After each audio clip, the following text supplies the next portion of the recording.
First of all ನಿಮ್ಮ main doubt ಅನ್ನು clear ಮಾಡುವ. IT ಇಂಡಸ್ಟ್ರಿಗೆ ಡಿಗ್ರಿ ಇಂಪಾರ್ಟೆಂಟ್ ಹೌದಾ ಅಲ್ವಾ ಅಂತ. ಅದಕ್ಕೆ ಆನ್ಸರ್ ಉಂಟಲ್ಲ, ತುಂಬಾ ಸಿಂಪಲ್. ಎಂತಕಂದ್ರೆ ನಿಮ್ಗೆ ಇಂಪಾರ್ಟೆಂಟ್ ಅಂತ ಹೇಳಿ ಅನಿಸಿದ್ರೆ ಅದು ಇಂಪಾರ್ಟೆಂಟ್, ನಿಮ್ಗೆ ಇಂಪಾರ್ಟೆಂಟ್ ಅಂತ ಹೇಳಿ ಅನಿಸದಿದ್ರೆ ಅದಕ್ಕೆ ಇಂಪಾರ್ಟೆಂಟ್ ಅಲ್ಲ. ಸೊ ಅದರ ಅರ್ಥ ಎಂತ? ಈಗ ನೋಡಿ, ನಿಮ್ಗೆ ಈಗ ಆಲ್ರೆಡಿ ಒಂದು ವಿಷಯದ ಬಗ್ಗೆ ಕರೆಕ್ಟ್ ಆಗಿ ನಾಲೆಜ್ ನೀವು ಕಲ್ತಿದ್ದೀರಿ. ಆ ನಾಲೆಜ್ ಮೇಲೆ ನೀವು ಯಾವ್ದಾದ್ರು ಒಂದು ಪ್ರಾಜೆಕ್ಟ್ ಅನ್ನು ಕರೆಕ್ಟ್ ಆಗಿ ಬಿಲ್ಡ್ ಮಾಡಿದಿರಿ. ಮತ್ತೆ ಎಲ್ಲ ಕರೆಕ್ಟ್ ಬಿಲ್ಡ್ ಮಾಡಿದ ನಂತರ ನೀವು ಅದನ್ನು ಕರೆಕ್ಟ್ ಆಗಿ ಪೋರ್ಟ್ಫೋಲಿಯೋ ವೆಬ್ಸೈಟ್ ಅಲ್ಲೆಲ್ಲ ಹಾಕಿ ಎಲ್ಲ ಸೆಟಪ್ ಮಾಡಿ ನೀವು ಯಾವ್ದಾದ್ರು ಕಂಪನಿಗೆ ಅಪ್ಲೈ ಮಾಡಿದ್ರೆ ನಿಮ್ಗೆ ಜಾಬ್ ಅವ್ರು ಕೊಡ್ತಾರೆ. ಡಿಗ್ರಿ ಮೇಲೆ ಅಷ್ಟೆಂತ ಫೋಕಸ್ ಮಾಡುದಿಲ್ಲ ಅವರು. ಬಟ್ ನಿಮ್ಮ ಹತ್ರ ಆಲ್ರೆಡಿ ಒಂದು ಡಿಗ್ರಿ ಇದ್ರೆ ಉಂಟಲ್ಲ, ಅವಾಗ ಈ ಅಪ್ಲೈ ಮಾಡುವ ಆಪರ್ಚುನಿಟಿ ಉಂಟಲ್ಲ ಅದು ತುಂಬಾ ಹೆಚ್ಚಾಗ್ತದೆ. ಈಗ ಒಂದು ಕಂಪನೀಸಿಗೆ ನೀವು ಅಪ್ಲೈ ಮಾಡುವಾಗ ಆ ರೆಸ್ಯೂಮ್ ಅಲ್ಲಿ ಡಿಗ್ರಿ ಇದ್ರೆ ಉಂಟಲ್ಲ, ಅವರಿಗೆ ಸ್ವಲ್ಪ ನಂಬಿಕೆ ಸಿಗ್ತದೆ. ಎಂತಕಂದ್ರೆ ತುಂಬಾ ಜನ ಡಿಗ್ರಿ ಇರೋದವರು ಇದಾರಲ್ಲ, ಅವರು ಸುಮ್ಮನೆ ಅಪ್ಲೈ ಮಾಡ್ತಾರೆ ಇವನ್ ಇಫ್ ಅವರಿಗೆ ಆ ಫೀಲ್ಡ್ ಮೇಲೆ ನಾಲೆಜ್ ಇರೋದಿದ್ರೆ.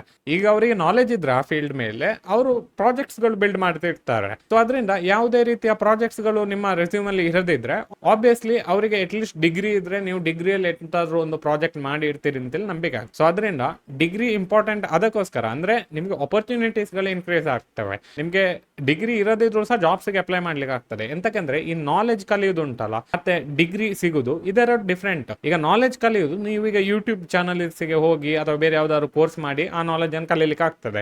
ಈ ನಾಲೆಜ್ ಅನ್ನು ಯೂಸ್ ಮಾಡಿ ನಿಮ್ಮ ಸ್ಕಿಲ್ಸ್ ಅನ್ನು ನೀವು ಬಿಲ್ಡ್ ಮಾಡ್ಲಿಕ್ಕೆ ಆಗ್ತದೆ. ಈ ಸ್ಕಿಲ್ಸ್ ಅನ್ನು ಯಾವತ್ತು ಕಂಪನೀಸ್ ಗಳು ಹೈರ್ ಮಾಡ್ತಾರೆ. ವೇರ್ ಡಿಗ್ರಿ ಉಂಟಲ್ಲ, ಡಿಗ್ರಿಯಲ್ಲಿ ಅವರು ನಾಲೆಜ್ ಕೊಡ್ತಾರೆ ನಿಮ್ಗೆ, ಬಟ್ ವೆದರ್ ನೀವು ಆ ನಾಲೆಜ್ ಅನ್ನು ಕರೆಕ್ಟ್ ಆಗಿ ಕಲಿತೀರಾ ಅಥವಾ ಜಸ್ಟ್ ಒಂದು ಎಕ್ಸಾಮ್ ಅನ್ನು ಬರೀತೀರಾ ಅದು ಅವರಿಗೆ ಕರೆಕ್ಟ್ ಆಗಿ ಹೇಳಲಿಕ್ಕೆ ಆಗುದಿಲ್ಲ. ಅದರಿಂದ ತುಂಬಾ ಜನರು ಡಿಗ್ರಿಯನ್ನು ಕರೆಕ್ಟ್ ಆಗಿ ಮಾಡಿ ಜಾಬ್ಸ್ ಗೆ ಅಪ್ಲೈ ಮಾಡುವಾಗ ಅವರಿಗೆ ಜಾಬ್ಸ್ ಅಲ್ಲಿ ಹೈರ್ ಮಾಡ್ಲಿಕ್ಕೆ ಆಗುದಿಲ್ಲ. ಎಂತಕ್ಕಂತ ಹೇಳಿದ್ರೆ ಅವರಿಗೆ ನಾಲೆಜ್ ಇರುವುದಿಲ್ಲ ಅದರ ಬಗ್ಗೆ. ಸೊ ಅದರಿಂದ ನೀವು ಡಿಗ್ರಿ ಮಾಡಿದ್ರು ಸಹ ನಿಮ್ಗೆ ನಾಲೆಜ್ ಉಂಟಲ್ಲ ಅದನ್ನ ನೀವು ಕರೆಕ್ಟ್ ಆಗಿ ಕಲಿತಾ ಇರಬೇಕು. ಸೊ ಅದರಿಂದ ವಿತ್ ನಾಲೆಜ್ ಡಿಗ್ರಿಯನ್ನು ನೀವು ಕರೆಕ್ಟ್ ಆಗಿ ಹಾಕಿದ್ರೆ ನಿಮ್ಮ ಆಪರ್ಚುನಿಟೀಸ್ ಉಂಟಲ್ಲ ತುಂಬಾ ಇನ್ಕ್ರೀಸ್ ಆಗ್ತದೆ. ನೀವು ಡಿಸೈಡ್ ಮಾಡಬೇಕಾದ್ರು ನಿಮ್ಗೆ ಇಂಪಾರ್ಟೆಂಟ್ ಅಥವಾ ನೀವು ಸ್ವಲ್ಪ ಕಷ್ಟಪಟ್ಟು ನಿಮ್ಮ ಪ್ರಾಜೆಕ್ಟ್ಸ್ ಅನ್ನೆಲ್ಲ ಕರೆಕ್ಟ್ ಬಿಲ್ಡ್ ಮಾಡಿ ಅಪ್ಲೈ ಮಾಡ್ತೀರಾ ಅಂತೇಳಿ ನೀವು ಡಿಸೈಡ್ ಮಾಡಬೇಕಾದ್ರು. ಸೊ ಅದರಿಂದಾಗಿ ನೀವು ಆಲ್ರೆಡಿ ಯಾವ್ದಾದ್ರು ಒಂದು ಬೇರೆ ಡಿಗ್ರಿಗೆ ಜಾಯ್ನ್ ಆಗಿದ್ರೆ ಅಷ್ಟೆಂತ ಚಿಂತೆ ಮಾಡುವ ಅಗತ್ಯ ಇಲ್ಲ. ಎಂತಕಂದ್ರೆ ನೀವೀಗ ಮೇ ಬಿ ನಿಮ್ಗೆ ಕಂಪ್ಯೂಟರ್ ಸೈನ್ಸ್ ಅಲ್ಲಿ ಇಂಟ್ರೆಸ್ಟ್ ಉಂಟು, ಬಟ್ ನೀವು ಎಲೆಕ್ಟ್ರಾನಿಕ್ಸ್ ಅಥವಾ ಬೇರೆ ಯಾವ್ದಾದ್ರು ಒಂದು ಸಬ್ಜೆಕ್ಟ್ ಗೆ ಜಾಯ್ನ್ ಆಗಿದ್ದೀರಿ. ಸೊ ಅದನ್ನು ಅಷ್ಟು ಚಿಂತೆ ಮಾಡುವ ಅಗತ್ಯ ಇಲ್ಲ. ಎಂತಕಂದ್ರೆ ನೀವು ನಿಮ್ಮ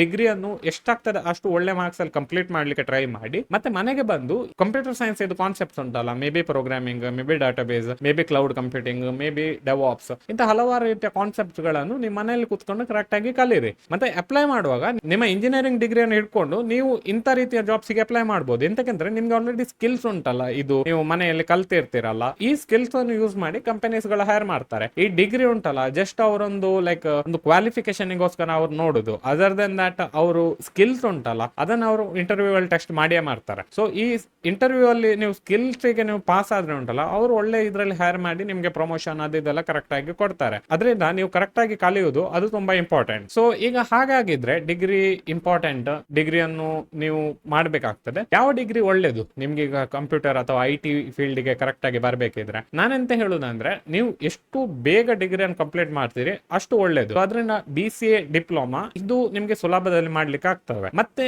ಇದಕ್ಕಿಂತ ಸ್ವಲ್ಪ ಅಡ್ವಾನ್ಸ್ ಅಂತ ಅಂದ್ರೆ ನೀವು ಕಂಪ್ಯೂಟರ್ ಸೈನ್ಸ್ ಅಲ್ಲಿ ಇಂಜಿನಿಯರಿಂಗ್ ಅಥವಾ ಯಾವ್ದಾದ್ರು ಬೇರೆ ಕಂಪ್ಯೂಟರ್ ರಿಲೇಟೆಡ್ ಸಬ್ಜೆಕ್ಟ್ ಅಲ್ಲಿ ಇಂಜಿನಿಯರಿಂಗ್ ಮಾಡುದು ಇದು ಒಳ್ಳೇದು. ಎಂತಂದ್ರೆ 4 ಇಯರ್ಸ್ ಮಾಡುದು ಅಷ್ಟೆಂತ ಕಷ್ಟಕರ ಅಲ್ಲ. ನಿಮ್ಗೆ 3 ಇಯರ್ಸ್ ಒಳಗೆ ಆದ್ರೆ ಇನ್ನೂ ಸಹ ಸುಲಭದಲ್ಲಿ ನಿಮ್ಗೆ ಕಂಪ್ಲೀಟ್ ಮಾಡ್ಲಿಕ್ಕೆ ಆಗ್ತದೆ. ಸೊ ಅದರಿಂದ ಆದಷ್ಟು ಒಳ್ಳೆ ಮಾರ್ಕ್ಸ್ ಅಲ್ಲಿ ನೀವು ಫೇಲ್ ಆಗದೆ ಪಾಸ್ ಆದ್ರೆ ಉಂಟಲ್ಲ ಅದೊಂದು ಒಳ್ಳೇದು. ಎಂತಂದ್ರೆ ಜಸ್ಟ್ 3 ಅಥವಾ 4 ವರ್ಷ ಉಂಟಲ್ಲ ಕಂಪ್ಲೀಟ್ ಮಾಡುದು ಅದಂತ ಅಷ್ಟಂತ ಕಷ್ಟಕರ ಅಲ್ಲ. ನೀವೀಗ 10th ಅಲ್ಲಿ ಇರುವಾಗ ಅಥವಾ PUC ಅಲ್ಲಿ ಇರುವಾಗ ನಿಮ್ಗೆ ಓ ಮೈ ಗಾಡ್ 4 ವರ್ಷ ನಾನು ಇನ್ನು ಡಿಗ್ರಿ ಮಾಡ್ಬೇಕಲ್ಲ, ನಾನು ಹೇಗೆ ಮಾಡುದು ಅಂತ ನೀವು ಚಿಂತೆ ಮಾಡಿರ್ತಿರುವರೆ. ಬಟ್ ನೀವು ಮನೆಗೆ ಬಂದು ನೀವು ನಿಮ್ಮಷ್ಟಕ್ಕೆ ಪ್ರೋಗ್ರಾಮಿಂಗ್ ಅಥವಾ ಇಂತ IT ಕಾನ್ಸೆಪ್ಟ್ಸ್ ಅನ್ನು ನೀವು ಕರೆಕ್ಟ್ ಆಗಿ ಕಲಿತಿರುವಾಗ ನಿಮ್ಗೆ ಡಿಗ್ರಿ ಮುಗಿಯುವುದು ಉಂಟಲ್ಲ ಅದು ಗೊತ್ತೇ ಆಗುದಿಲ್ಲ. ಜಸ್ಟ್ ಹೋಗುದು, ಎಕ್ಸಾಮ್ಸ್ ಬರೆಯುವುದು, ನಿಮ್ಮ ಮಾರ್ಕ್ಸ್ ಪಾಸ್ ಆಗ್ಲಿಕ್ಕೆ ತಗೊಂಡ್ರೆ ಆಯ್ತು. ಒಳ್ಳೆ ಮಾರ್ಕ್ಸ್ ತಗೊಳ್ಳಿಕ್ಕೆ ಟ್ರೈ ಮಾಡಿ. ಎಂತಕಂದ್ರೆ ಮಾರ್ಕ್ಸ್ ಸಿಕ್ಕಿದ್ರೆ ಒಳ್ಳೇದಲ್ಲ, ನಿಮ್ಮ ಪೇರೆಂಟ್ಸ್ ಗೆ ನಿಮ್ಮ ಟೀಚರ್ಸ್ ಗೆ ಅವರಿಗೆಲ್ಲ ತುಂಬಾ ಖುಷಿ ಆಗ್ತದೆ ಮಾರ್ಕ್ಸ್ ತಗೊಂಡ್ರೆ. ಸೊ ಅದರಿಂದ ಇವನ್ ಅವರಿಗೋಸ್ಕರ ಮಾರ್ಕ್ಸ್ ತಗೊಂಡು ಮತ್ತೆ ನೀವು ಪ್ರೋಗ್ರಾಮಿಂಗ್ ಕಲ್ತು ನಿಮ್ಮ ಡ್ರೀಮ್ ಅನ್ನು ಬಿಲ್ಡ್ ಮಾಡ್ಲಿಕ್ಕೆ ಆಗ್ತದೆ. ಮೇ ಬಿ ನಿಮ್ಗೆ IT ಕಂಪನಿಗೆ ಜಾಯ್ನ್ ಆಗ್ಲಿಕ್ಕೆ ಇಂಟ್ರೆಸ್ಟ್ ಉಂಟು ಅಥವಾ ನಿಮ್ಗೆ ನಿಮ್ಮದೇ ಬಿಸ್ನೆಸ್ ಮಾಡುವ ಐಡಿಯಾ ಉಂಟು ಅಥವಾ ಆಪ್ ವೆಬ್ಸೈಟ್ ಇಂತ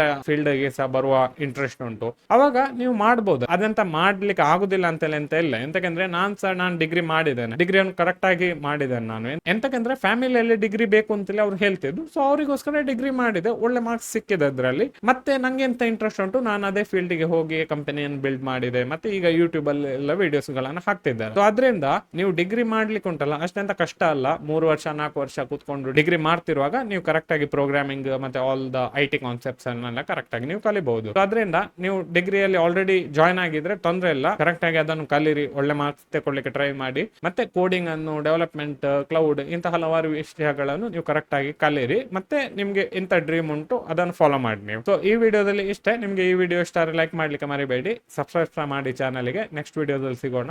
ಬಾಯ್.